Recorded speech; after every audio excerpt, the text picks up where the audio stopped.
Coming at you all the way from Arbitrum, it's the Magic Hour Podcast. This is Alan. Dionysus. And Braiker. Produced by Digital Strategies Guild.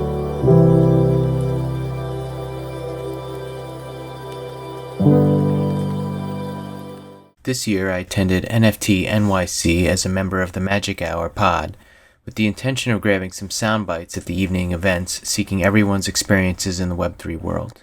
There were many women attending these events, some creators, some collectors, and I was interested in their experience so far, which you will be hearing next. Then you'll hear some soundbytes from entrepreneurial leaders who are working on supporting the Web3 environment, including Archanic and one of the founders of Arbitrum. And finally, I received some very interesting feedback about the Bridge World update. After that, we're going to get into Elefrens, the topic of this episode. One brief note, however, the party events were loud, and admittedly, I was using some equipment improperly, so the audio isn't the best quality, and I do apologize in advance. If you want to skip ahead, check the timestamps in the description.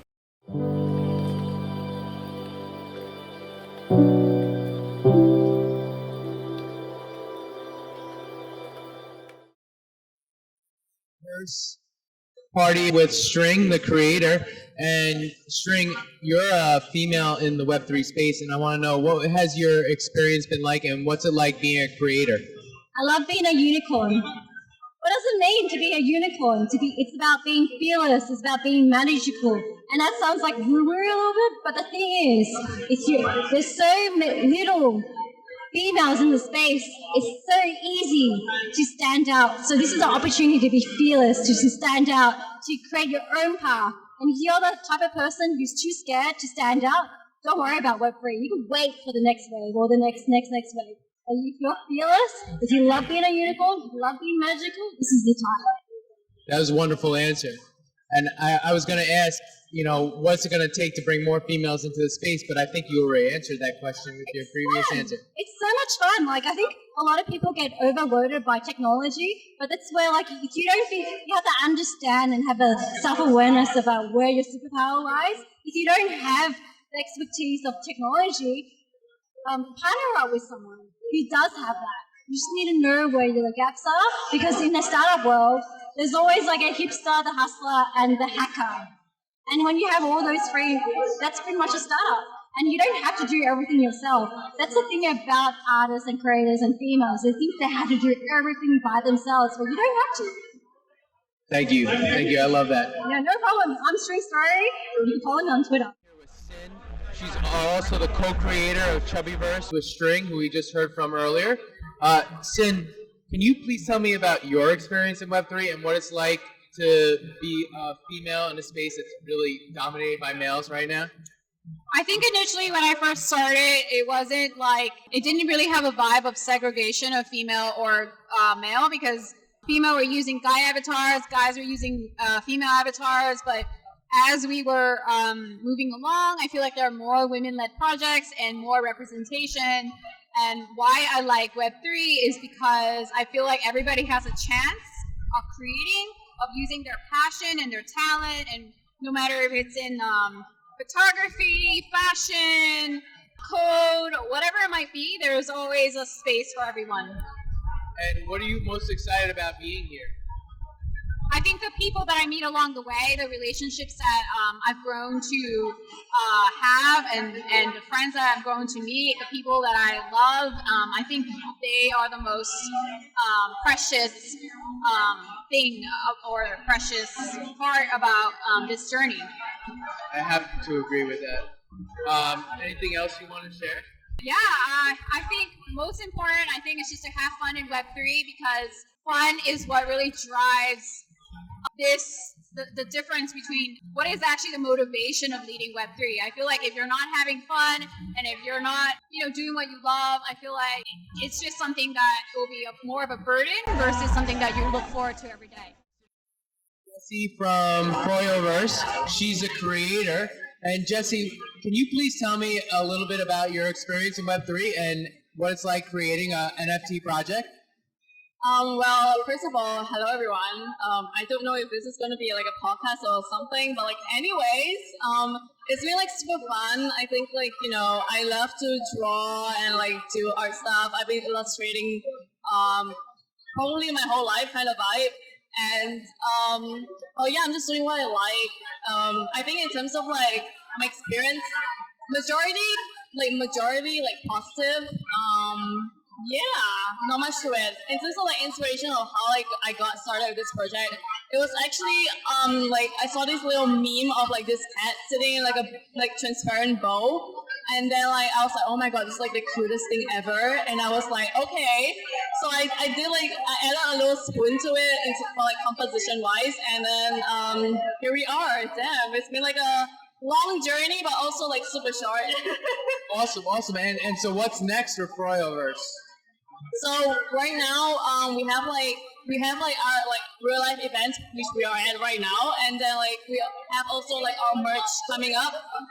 For what's after that, we are planning in terms of what to do next for the real kitten holders and stuff like that. We are in progress of planning that out. But yeah, I think we will be releasing more. How do I say Easter eggs here and there on our Twitter. So yeah, follow Twitter. Awesome. Well, thank you for that. I appreciate you contributing. Barbara, what are you most excited about Web3 as a female in this space? And also, what do you think it's going to take to make this space more inclusive for underrepresented groups? Yeah, so my experience has been honestly pretty good, but it definitely has changed over the years, and I think that's been really interesting to see. I first got started in crypto about six years ago, almost 7 years ago, and at my first job, I was an engineer by background. I was a full-stack engineer. My first job, I was the first woman hire, the first Asian person as well, and I think I was the 13th person or so. And I think what that's changed over the years. A lot of it is because I ended up starting my own companies. I have a lot of say in hiring practices, and I think the truth is that people want to work with people who are like them and feel have similarities with them. And so I think what's really great about the space and how it's changed is that, with the expansion of just bringing more people into the space, you have artists, and it's not just technical anymore, although there's still a lot of exciting things happening there. It just brings more people in. And I think, in terms of having more inclusion, you have to start early. You have to be very intentional about it, and not and be willing to do extra work, I would say, to find people and not just expect them to come to you. And being creative and willing to change things like how you word your how you word your job descriptions, and making sure that people feel inclusive, and also that you yourself are explicit about that, I think is important. And so I think there's definitely I've seen the change of there are more women in the space, and I think it's really great, but we can do more, and so I'm excited to see that. And so I think whatever people can do to go out of their way to speak with people, encourage them, mentor, and all this kind of stuff, I think it's going to go a long way into bringing more people in. Bree, I want to know, I know you only have one NFT, but what's your experience been so far, and what do you think about in owning an NFT? I must admit that when I first got into the NFT scene, it was by force and very unwilling, and all I had was kind of the negative perspective of the common folk online. I feel like NFTs have a lot of negative connotation to it if you're not already involved in, Web3 or other types of web-based stuff. So I definitely was a bit hard on NFTs until I got some more awareness about it. So I think it's very important to just be able to push a proper narrative about the NFTs and to be able to control the spread of just the more negative incidents that have happened in the community, because you know how it is. The most negative incidents are always the most loud incident. So Absolutely. People don't forget the negative stuff, Oh, yeah. and they always ignore the positives. yeah, so I think NFT has a lot of utility. I understand that it has a lot of utility like outside of art as well, and I think that it's kind of interesting to see, like we're getting on at the first floor and we're just kind of seeing the beginning of NFTs, so it's really exciting to see where it's going to go, and then it's exciting to see how the narrative will shift as people start to recognize its utility more in day-to-day life. Thank you for that. Of course. Here with Abby. What is it about crypto and NFTs in general that got you interested? I guess doing the art, 'cause I've always liked art, so that's just really fun. Oh, so you're an artist? Yeah. Okay. And have you drawn any art for any of the projects yet? No, I've done it for our project, but I haven't done it for anybody else. She's doing all the art. I'm doing all the dev. Oh, okay, We're okay. combining it together. And so what kind of projects are you guys building, or is it under wraps right now? It's called Sticks, but yeah, we're not totally finished with it yet, but it's gonna be really cool. All right, cool. And what kind of influenced you on creating this NFT project? I'm not sure. We kind of just we're like, oh, let's make some NFTs, blah blah blah, and then we decided So it started on the whiteboard. it did start on a whiteboard. That was started drawing. Right. Yeah, and then we were like, oh, this is cool. We just started kind of adding things together.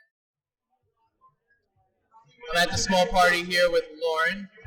And Lauren, I want to know, as a female in the Web3 space, what has your experience been like, and what do you think needs to happen to increase the female participation in Web3? Yeah, absolutely. My experience has been awesome. I don't feel like my brain has expanded this much since I was in middle school or whatever, just absorbing so much new information in a very ad hoc sort of way, and I've grown a lot, and I think it would be important for other women to experience the same opportunities that I've been gifted with. But the reason that I got in this space is because one of my friends who I met in tech in 2018, she's a woman, and she was working at MakerDAO. She was a community manager at MakerDAO back in 2018. I met her when I was in college, and we kept in touch, and she knew that I was super into blockchain and crypto, and she hit me up with a job lead back in February 2022, so just a couple months ago, and introduced me to the founder of the protocol I work for right now. And so I think that a key to getting more women involved in this space is giving job opportunities to women, even if they don't have any experience. We see so many, there's just so many hiring opportunities and job opportunities in Web3, and everybody's learning at the same rate, even if you have different experience levels, where all the information is new. So something that I've been trying to do is, I have a lot of friends who are artists, so even trying to hire or onboard my friends who are graphic designers to get into specific Discord emojis or NFTs or banners, just get them into the space in general, because there's a hard line between people who are working in Web3 or degens and then people who know nothing, close to nothing about it. Maybe they just heard about NFTs. So I think just trying to get people kind of even peripherally involved in some way and make them feel comfortable in the space.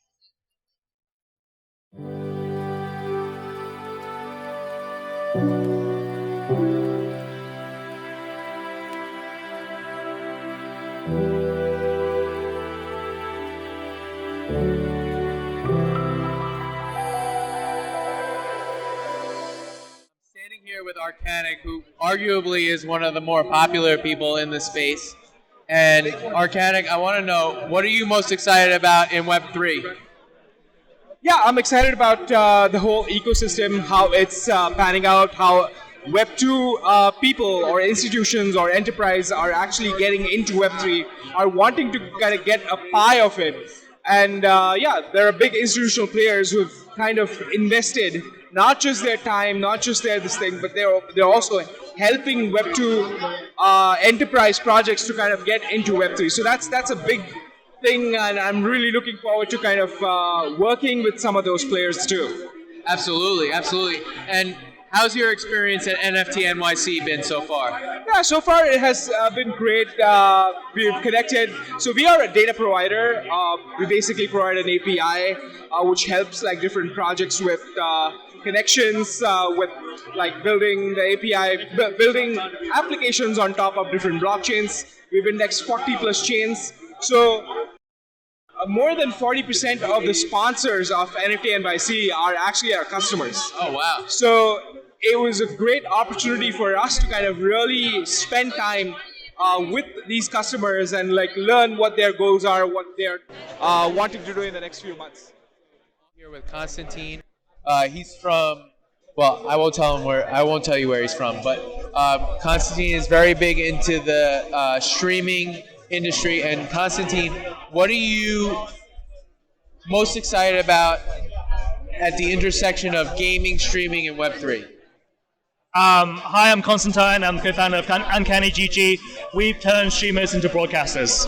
For us, we build AI to watch live streams and improve people's broadcasts. So for us, NFTs and Web3, we can actually democratize the ability for streamers to take their economy and take their entire community from one platform to another, one game to the next game. Whether you are streaming on Twitch or YouTube or Facebook, whether you're streaming Call of Duty or Mario Brothers, you'll be able to earn your own Uncanny token and bring that with you, bring your own community with you across all the entire ecosystem, rather than being restricted to a single game or single platform. That's what excites me so much. I love that. And what's the name of your company?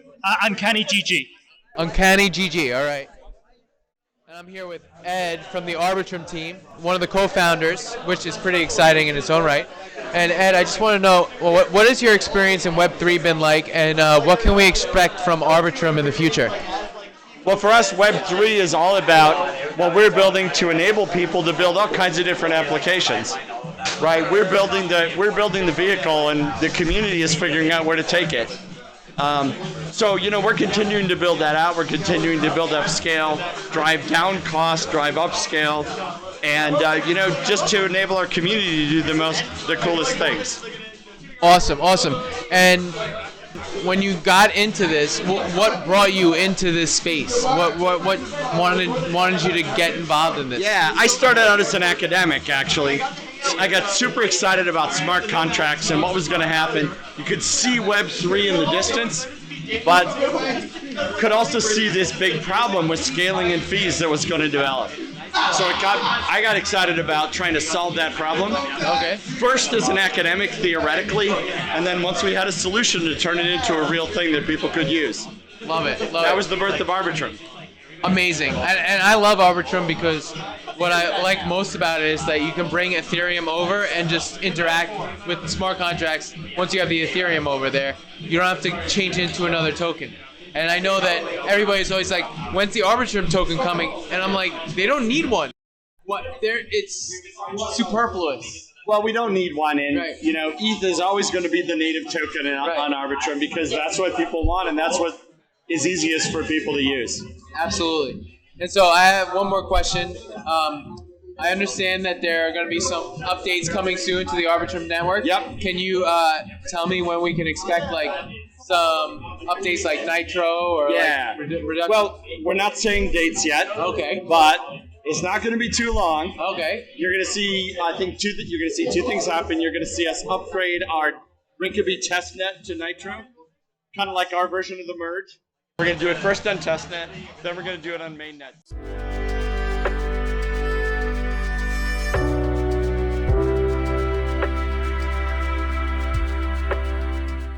Here with Charlie. He's from Buenos Aires, right? Is that correct? That's correct, yes. All right. Now, Charlie, what has your experience been like at NFT NYC? The experience has been great so far. I think beyond the conference, it's one of the first events that manages to gather all the NFT people in one single city. And I think that has potential. And we're going to see the results in a couple of years probably. So yes. And what are you most excited about in Web3 in general? I'm excited in terms of probably finance. I'm a geek, a little nerd in terms of finance and gaming. I'm interested in see how assets can interoperate through games and see how that can translate. And I think Arbitrum itself has one of the leading advantages there with Magic and the entire infrastructure they are building for gaming. Absolutely. Okay. Absolutely. Anything else you want to add? No, I think everybody's great, but So I'm here at the Arbitrum by Treasure party at the public hotel with an Anon right now, and I want to know, what's your experience in Web3 been like, and what are you most excited about? Wow, I think it's a broad question, but I think NFTs was the first time I felt emotions as it relates to the internet. And then just seeing that propagate through all these different ways and seeing how deep of communities get built around art. And I think meeting the Treasure community here, I didn't realize how deep, how many layers, and how excited people are. It's just super, super bullish for the future of Treasure, Arbitrum, and just the whole ecosystem. Well, thank you for that. That was great. Daryl and I were talking about Bridge World. Daryl, how do you feel about the recent updates to Bridge World? Honestly, I think the new update, it's a little bit too confusing. I still love the original Bridge World because it was pretty straightforward. There were some strategy elements involved, but now it's like so confusing. I didn't understand like what you're supposed to do if you have to craft the items that you get from the quest into the treasures. So it would be helpful maybe if we got some more guides and just more education. I kind of like the older version better though. I agree with you. And so, what are you most excited about, either being here at NFT NYC or in Web3 in general? I mean, there's a couple elements. The first element I like is that everything is super collaborative. So if you ever meet anyone that's like even in Web3, like I'll see someone wearing some type of crypto shirt on the street here in New York, and instantly like you become friends. So I think that kind of like community building is really cool.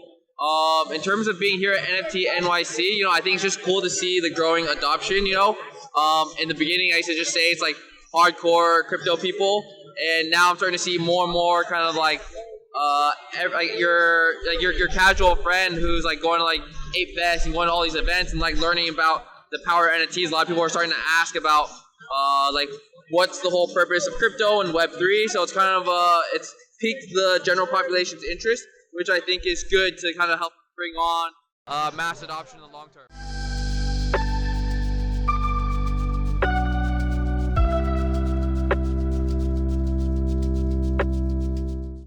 So, ladies and gentlemen, we have a wonderful guest for you today. We have Harold from the Elefrens team, and Elefrens is a project launching on the Trove Marketplace in a couple weeks, I think.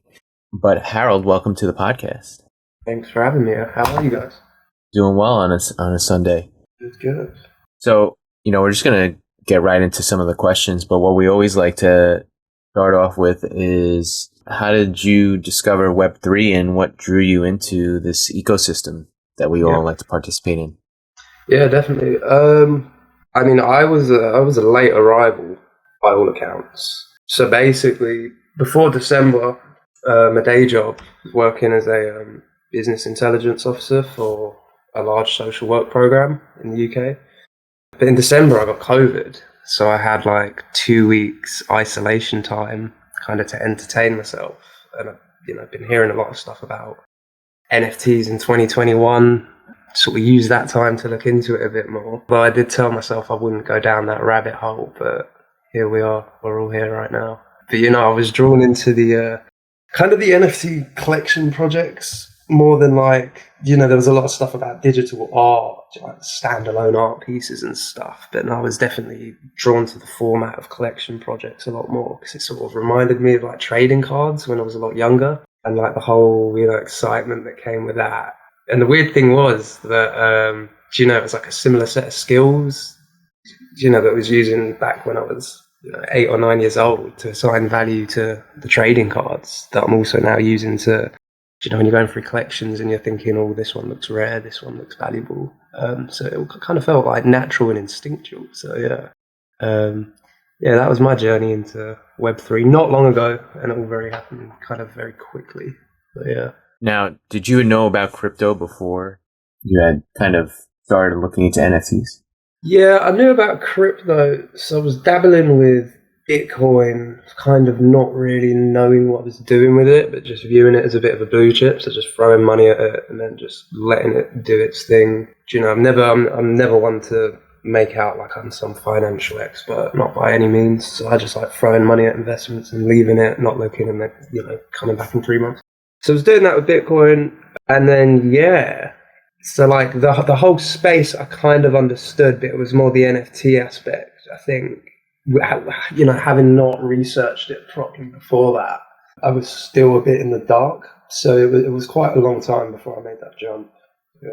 Yeah, and that's really nice to hear. Honestly, I wouldn't necessarily say I'm too late by getting into the NFT spaces, but I definitely wasn't one of the early birds into it as well. But just coming from like, I guess, like a builder's perspective as well, what are you most excited about that what relates to Web3?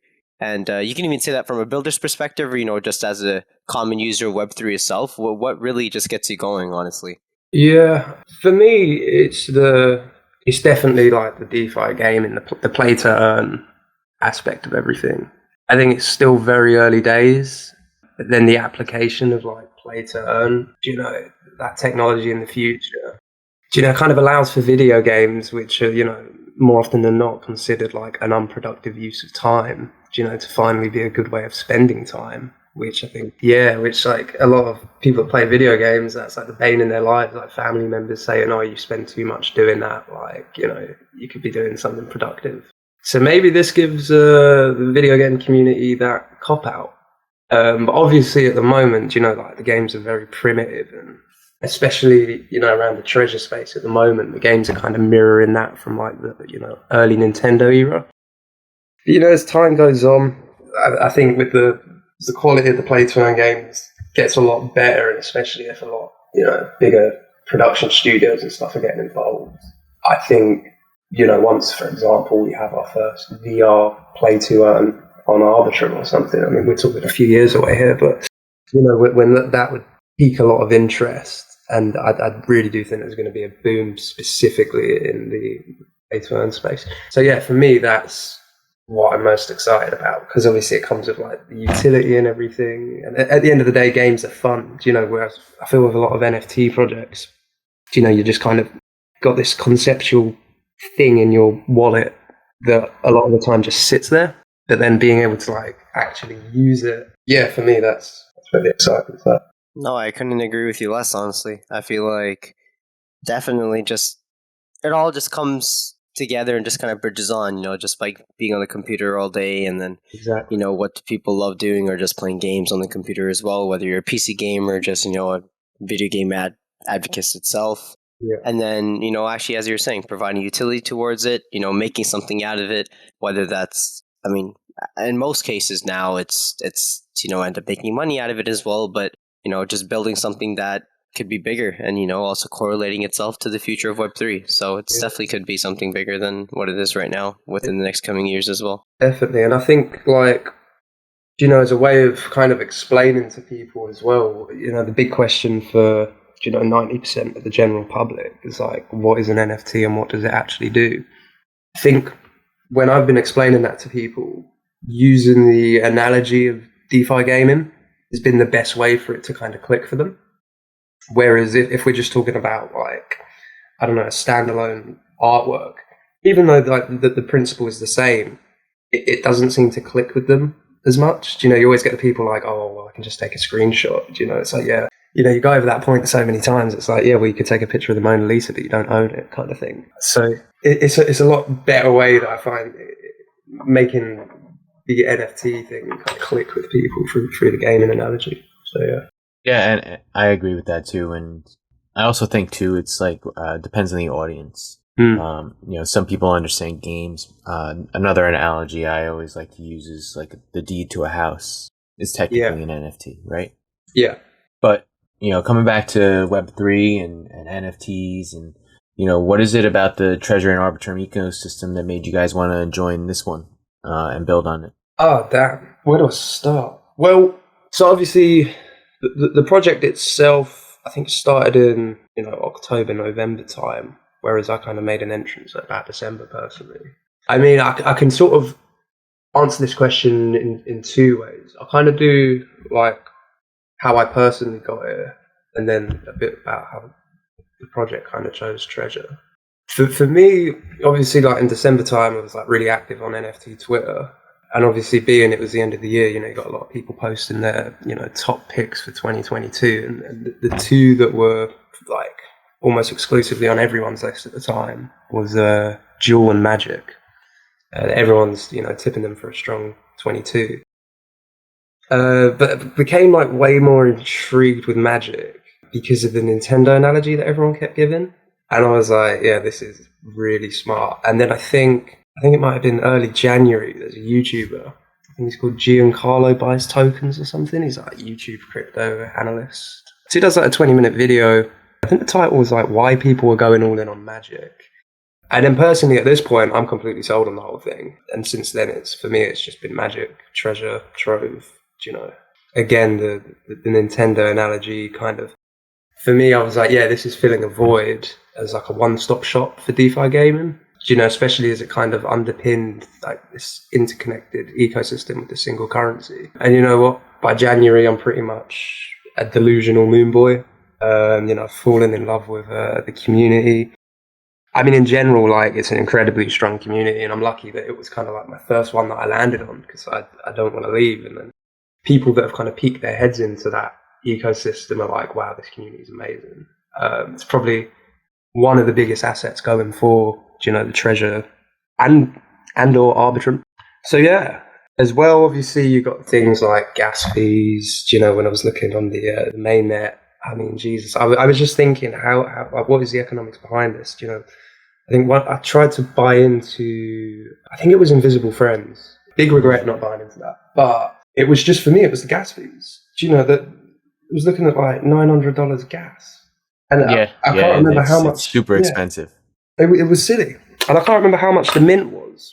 But I was like, this has to like at least 5x before I'm making money on this. So I was just like, I don't see how this is working. So then obviously when you find out about Arbitrum, you're like, wow, okay, this is already ahead of its time. I mean, based on the fact gas is what average. I think the most I've paid is $2 with the whole time I've been here. And then people were kicking off that was a lot, But yeah, also like the quality of projects, strength of community, obviously. Especially when you take into account most of these projects historically up until now have been free mints. So it's they've done incredibly well with what they've got.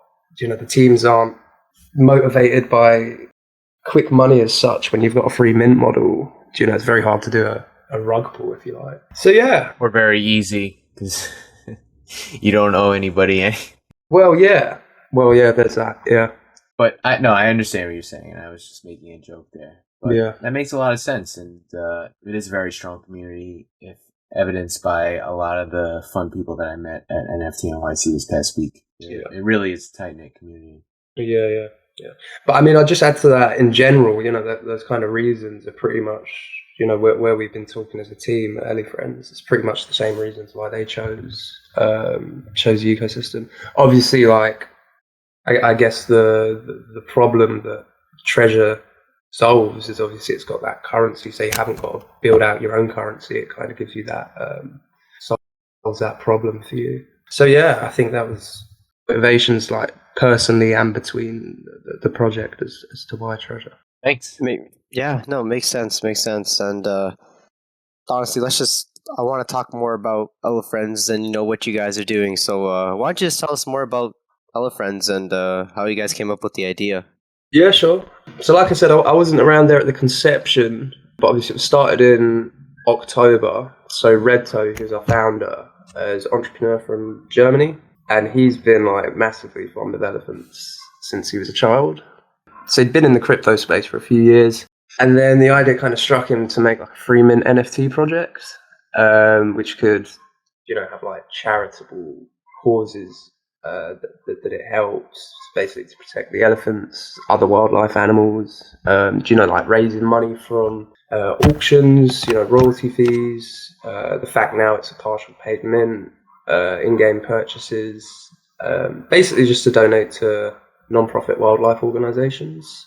But yeah, a lot of it, I mean, the project as a whole was kind of inspired by like the good vibes of the Small Brains community, because I think originally we were, what was the original name? Small Elephants. But then we had a quick rebrand there because we didn't want to rip off Small Brains too much. I do like the name Small Offense, though. Yeah, it was cool. It was cool. But I think Elefrens does feel better. Yeah. I like the name a lot more. But then I think every project, I think around December, January, all these new projects were all small derivatives. I think at one point you could make a Twitter account, put the word small in front of, an animal name, and then put like $magic in your bio. And like within 1 week, you'd probably have about 20,000 followers. Like it was a bit of a craze. But yeah, so we had a bit of a rebranding. Yeah, that's pretty much how it came about. In terms of like what we're planning on doing, planning on creating an entire ecosystem around Elefrens, kind of giving the NFTs utility and developing a Friends Safari, which is our first game. So that's like, I guess the best way to describe it would be like a Tamagotchi style game. So yeah. So it's kind of a very passive game. The whole vibe is to make a very relaxing, kind of environment where people can switch off, like very relaxing music. Originally, it's going to be very passive. Like you feed your elephant. You can take it around the safari. You can mate it. So that's another aspect of this. Actually, there's like a breeding thing you can do. So you can get your elephant to breed with other animals in the Friends Safari, and it's kind of like, I think the best way to describe it for now is a bit like the Bored Ape mutant thing. So you breed with another animal and it makes like a new hybrid species that is then airdropped to you as an NFT. Obviously, the difference between the Bored Ape concept is obviously it affects your original NFT, whereas this won't. This is more of a breeding thing. So yeah, long story short, it's going to be a very passive game because we're very aware that we don't want it to be one of them high maintenance games. So we want it to be very much, you could leave it for as long as you want. Rewards will still come in, but obviously you can increase the awards by how much you interact with it. And then the kind of second stage of that is to implement mini games within the Friends Safari game. So you can then our in-game currency called peanuts by like playing the games, obviously feeding your elephant, keeping it happy, and the more the happier it is, the greater yield peanuts you get. And then further down the road, and it's a bit more vague on details here, but we have plans for what's a 3D Safariverse. So essentially, yeah. So basically what's going to happen, and a few of these I've already seen already, and they look gorgeous, but it's going to be essentially anyone that owns an Elefren further down the line when this 3D Safariverse comes out, it'll be airdropped a 3D version of their Elefren, which are then obviously going to look how they are in the game. And that's going to be a lot more dynamic. There's going to be a lot more things going on there. But I'm very hesitant not to release too many details around that because we don't want to overpromise, but rather underpromise and then overdeliver. But yeah, so long story short, Elefrens is a very airdrop heavy game, very low maintenance. So in terms of like rewards for the end user, there's a lot for relatively. Sounds very casual. Yeah, Sounds very like, casual. Exactly. Very laid But back. I think that's kind of like elephants move slowly. So Yeah, I guess you could use that as more of a. Yeah, no, that actually makes sense. And just really relaxed and just kind of just play as you go kind of thing. Exactly, yeah. Oh, and oh no, sorry. No, what were you gonna say? I was just gonna add as well. We are very heavy on one-of-ones as well. So this is another. Sorry. So rare NFTs, you mean? Yeah. So we started making. I want to say this was February, March. We started a competition whereby we use the Elefrens template, if you like. Gave it out to the community with a different theme every 3 days, and then at the end of a 9-day period, so after 3 rounds, 3 different themes, we list off the winners. The themes go through things like historical figures, which there were some very questionable historical figure elephants produced.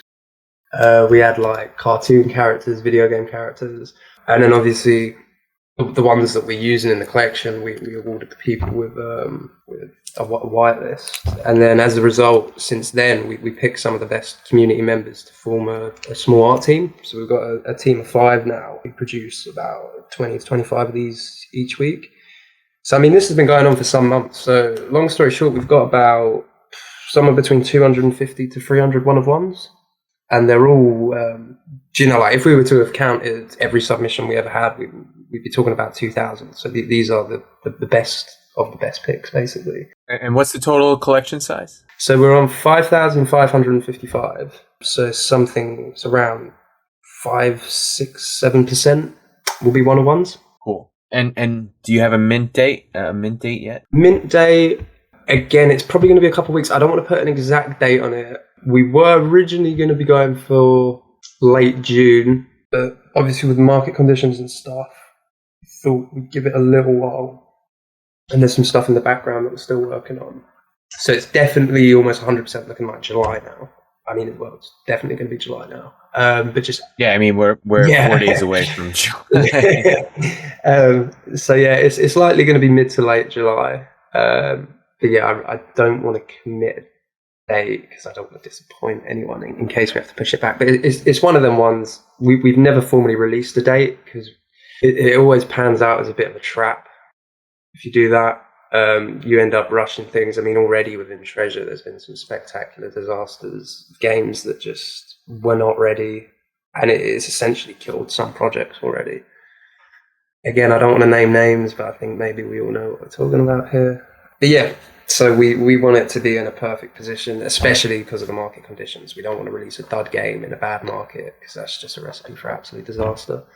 So yeah, we're looking late July-ish, but we're more than prepared to push it back as long as we need. Makes sense. And just touching back in terms of how you guys said, like the founder loves elephants and just wildlife and animals and stuff like that. Yeah. And I guess like on Twitter, it's also said how you guys want to protect like the wildlife and stuff. So just wanted to get more in depth with that, like how, like, what are your plans and the goals on actually how you guys want to take the steps in approaching that? Yeah. And I guess like, kind of go over like how the system would work in terms of bridging that based on the NFTs and stuff.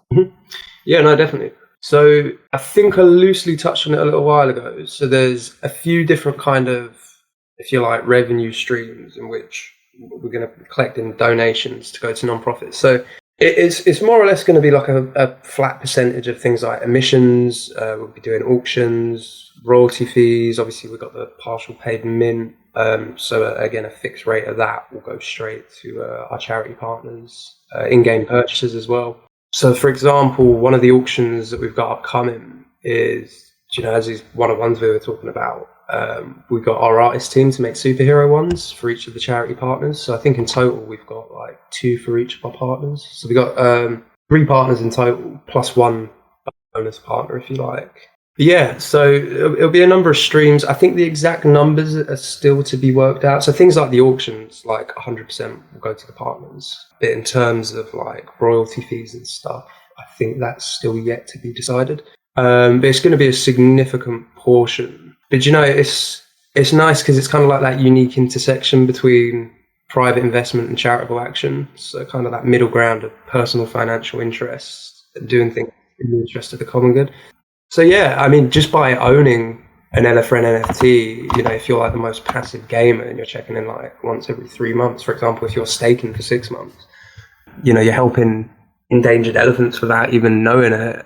Even if you're a paper hands, they will still, albeit a really small insignificant effect, but they'll be helping our partners, which is crazy because it's like the NFT space has made this possible, whereas before like charitable action kind of comes at an individual cost to a person, either fundraising or donating. But in this instance, it's very passive. The user doesn't really have to exert any real energy to help a good cause.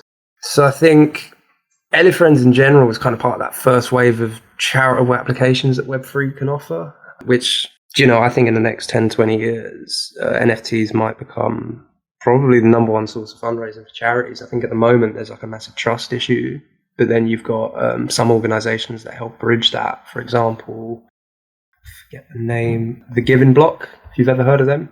I'm not familiar with them. Yeah. Oh, you have Alan? No. I unfortunately I haven't. Oh, okay. So they basically, well, their mission's to change the world crypto by connecting 1,500 nonprofits with like crypto projects, NFT projects, just to kind of, how do you put it, be that kind of trustworthy middleman between projects that say they're going to donate, and then obviously you get ones that are sincere, who say they will, and then it's just one big rug pull. So it's kind of like a secure way of being the middleman, and it gives our charity partners the confidence that, you know, everything's legit kind of thing. So yeah, it's pretty much it. And so you're working with the Giving Block. Are there any other charitable organizations you're working with? Yeah, You might have said it before. No, yeah. So the Giving Block is like our middleman between us and our partners. But our partners, so we have 3 of them. We've got the African Conservation Foundation, which is an award-winning charity focused on protecting Africa's endangered wildlife and their habitats. We've got Wildlife SOS, who've been trying to end the practice of dancing bears in India, so kind of like circus acts type things, as well as like combating poaching, conflict, and rescuing endangered animals. And then our 3rd and final partner is Global Elephants. Again, their mission is to protect, rescue, and provide sanctuary for elephants worldwide, but they're mainly based in Brazil. So yeah, we've got, and these are all confirmed partners, so these are on our roster, but there may be more. We'll see how it works out. That's fantastic. Yeah, nice. Actually, I mean, this is a very noble project. I love this. Definitely. Yeah. I think that's what definitely attracted me to working for Elefrens in general. Because, you know, there's so many projects that are just like private interests, and there's a million to pick from. But there's very few that are taking that first step into the charitable space. So it's definitely almost as like a social experiment type thing. It's very, very interesting to see, because fundamentally people are going to be getting our Elefrens NFTs for personal financial interests, you know, but by proxy, they're doing greater good for the charities involved with our project. So it's weird. I wonder if this is like a first in history, whether this solves a kind of, an issue between greed and giving. I don't know. I'm not saying Elefrens specifically does, but this whole new Web3 application with charity is very interesting. And you know, apart from that as well, it's just giving a more broader expansion to just how, as you're saying earlier, right, just how NFTs are just distributed itself and how they're taken into account. Yeah, you know, there's people who want to do it for the core aspect of playing the games that are being delivered. Majority of them are doing it for the personal financial benefits that come towards it. Yeah. And then also just, expanding it towards making it a greater good as well, whether it's for funding for some charitable organizations, whether it's funding for some personal people as well, whatever it may be, or whatever people decide to create in the future. It's just really expanding on how things can be taken into account and what a collection can really realistically do. So it's just nice to see that it's just expanding into just all different types of directions as well. Yeah, definitely. No, it's definitely an exciting space. We'll see how the experiment goes, if you like. I think 10 years down the line, we'll see if it is, if it's got widespread application or if it was just a nice idea. I think only. And if we wanted to, do more research on the organizations or just find more information on Elefrens itself, do you know any other places where we can find more information about the project? Yeah, so if you go on our Twitter, our pinned post has all our charity partners up there. So that's like the very first pinned post. So it links to their Twitters. So you can go in and read their Twitter accounts and then link to their websites and the work that they've been doing. Awesome. And yeah, we'll post those links as well. On the podcast description for people to look at as well. So you can just send those over once we're done with this. No, yeah, that'd be brilliant. In terms of like more project specific information, so we've got our trunk paper that I believe is still yet to come out. But again, it's all in good faith, it's in good spirit, not over promising. So we want to take our time with it. I mean, we've been quite lucky as well, where we've kind of not felt the need to really have to release the trunk paper just yet, because we've already got a lot of interest in the project. We've got pretty good followings already. So we feel that the interest is still there. The servers, the Twitters are all still healthy. So we're just taking our time with it, because people, it's good to kind of give a heads up in advance, like what we plan on doing and where. But I mean, even the gap between mint and when the game's going to be out, it's still going to be a significant amount of time. I don't know if like the de facto rule is that we should be releasing our trunk paper before mint, but we're just not feeling too much pressure to do that at the moment. So we want to perfect it. I mean, it's all but there. It's 95% there, but there's just certain details that we're combing over. We're like, do we say that now? Is that going to make, is that going to be a headache 3 months down the line? But in general, I believe that should be out within the month for sure. Probably even earlier, maybe 2 weeks, we might see that come out. But yeah, it'll be very close to mint date, possibly even after, who knows. Okay, so in about like 2 weeks, we might have some sort of documentation on the project, and in the form of what you're calling a trunk paper. Yeah, we call it the trunk. It's kind of like a funny play of words. Yeah. I understand also you call your whitelist the trunk list. Yeah. Are there any more opportunities for our listeners to get on the trunk list for this project? Yeah, definitely. So I'll just quickly explain what we mean by trunk list. So obviously, the price of Magic has taken a massive hit as a result of like the wider market and stuff. So obviously a lot of projects within the ecosystem are now doing either fully or partially paid mints, which, there was a lot of us having conversations about this, even like kind of February, late January time, especially when I first got involved with Elefrens. I could see something fundamentally going wrong with the free mint model over time, especially as people started taking advantage of it as like a very quick buck. People what's the word they use? Kind of grinding away for whitelists and then just paper hands. So a lot of projects. Yeah, we don't like those grinds. No, we don't. And I mean, obviously, a lot of projects then had issues with their treasuries, especially as the price of Magic was dropping as well. So this is more of a survival thing, like an existential thing. And I think whether it's a temporary fix to kind of, give Magic a bit of a boom again, or, so basically, long story again, sorry, I waffle a lot. What I'm getting at is we had a cut-off point. I think it was about a month ago where we stopped distributing basically the whitelist, which was the free mint. And then beyond that, we said, okay, so at this point, we still had something like, I think it's around 2,000 whitelist spots left. So we said, right, from this point onwards, it's going to be a paid mint. It's not going to be a ridiculous amount, but it's going to be enough that we're going to have a kind of decent treasury to kind of keep the project alive and like the longevity and like execute on our future plans.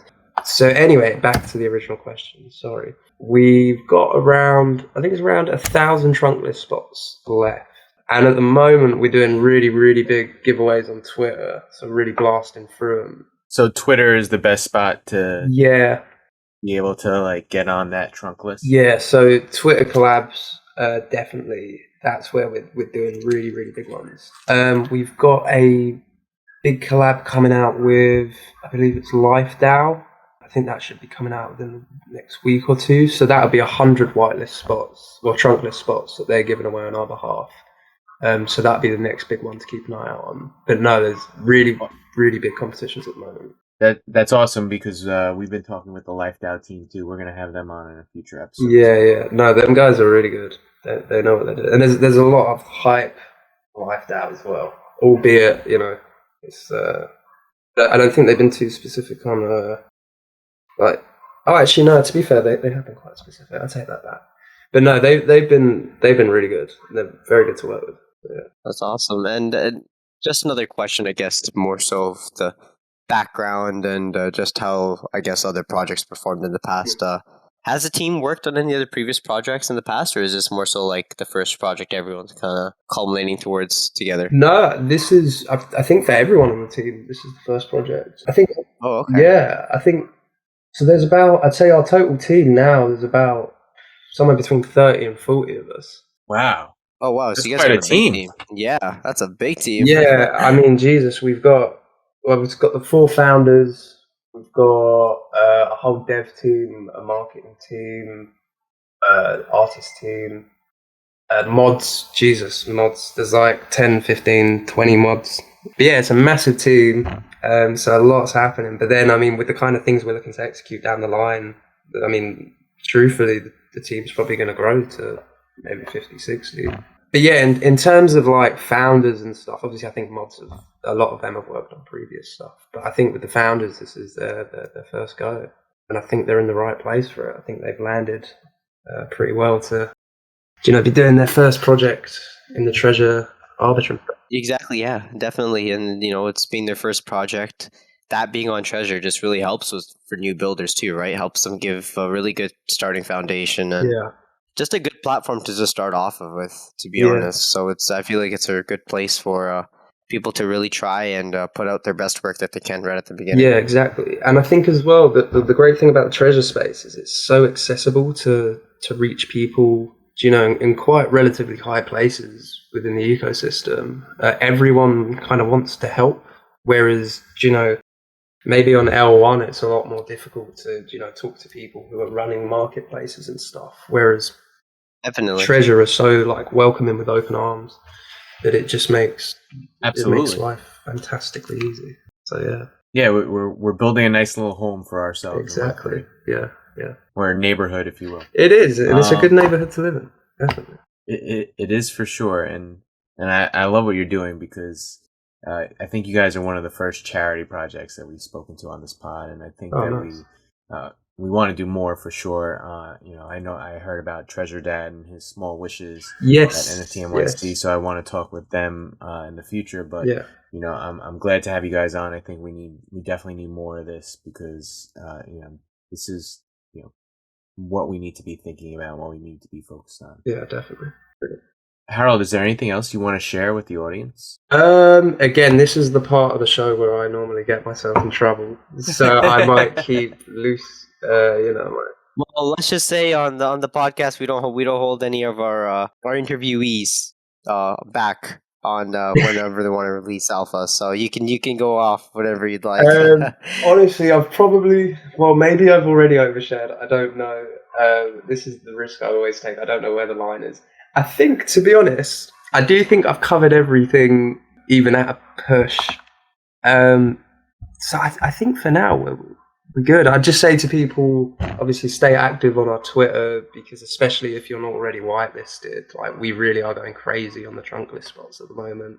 So like keep the notifications on. As well in the Discord, we do a lot of random things in the Discord. I think it's about time that we brought back our, so we were doing a Make Me Laugh challenge, which was quite fun over the voice chat. Kind of a bit of, I don't know how you describe it. Like people just come up. Or like improv or like stand-up. Exactly. And if either one of the team laughs, then they get whitelisted. So, we're big on stuff like that where we're actually talking and engaging with the community. So yeah, keep an eye on the Discord space for like the community stuff and the Twitter space for our collab stuff. And if you hang around long enough, I'm pretty sure most people will be whitelisted soon enough. Awesome. That's great to hear. Yeah. Well, Harold, this was a pleasure, and thank you very much for joining us on the pod today. No problem. And also, one other thing I just wanted to say again, thanks for being on the pod, and appreciate it. And again, respects to you guys for doing a Charitable NFT collection, being the first one on the Treasure ecosystem as well. It's really good that you guys are doing this and kind of putting it on light. And again, I don't know if that's something you guys have, but again, if you guys would ever want to allocate some whitelist spots for us to give out on the pod as well, we'd really appreciate that as well. Oh, definitely, man. And we can kind of give like a small little giveaway too for the listeners. Oh yeah, 100%. We can arrange that and put it in I don't know, maybe we put it in the bio with the podcast or something. But yeah. Yeah, no, definitely. Yeah. No, we're throwing away spots like there's no tomorrow. So honestly, you give us a number, we'll do it. I think we have a giveaway bot in here, so it might just be have people join our Discord and the link to join the raffle or something like that. Yeah. But even if it's just for like 3 to 5 spots or something like that, or even less. Oh, dude, we can do way more than that. We could do like 20 or so. We're so good for spots. Wow. Like, literally, we've got about 1,000 to shift in like 3 or 4 weeks. Oh my gosh, that's crazy! Wow. All right, so let's chat in the channel and we'll figure that out over the next couple of days. Cool. Cool. Wicked. Good question, Alan. Yeah, no, I always like giving little goodies to the viewers, honestly, and it makes them more intrigued about the project they're on as well, right? Especially when they know that they're going to be going for it. So definitely, we were notoriously stingy with whitelist for like the first 4 or 5 months, but it's a lesson. And now you just yeah, it's a lesson. You're just giving them all away. Yeah, that makes sense. But yeah, thanks so much. Appreciate it, Harold. And we'll talk about the giveaway more in the chat. And again, send us whatever links you have about the charitable organizations or whatever it is, or even the Discord for Elefrens and the Twitter and stuff. And we'll post it in the description of the podcast once it's released. Perfect. No, that sounds great. Well, thanks for having me, you two, and enjoy the rest of your Sunday.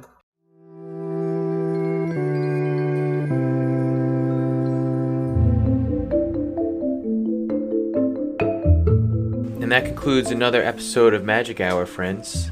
If you like what you hear, please like and subscribe to our YouTube or Spotify or Apple Podcasts or wherever you can listen to your podcasts. You can also follow us on Twitter at Magic Hour Pod. All the links are found on our link tree, which is in the show notes. From all of us, we appreciate your support for Bridge World.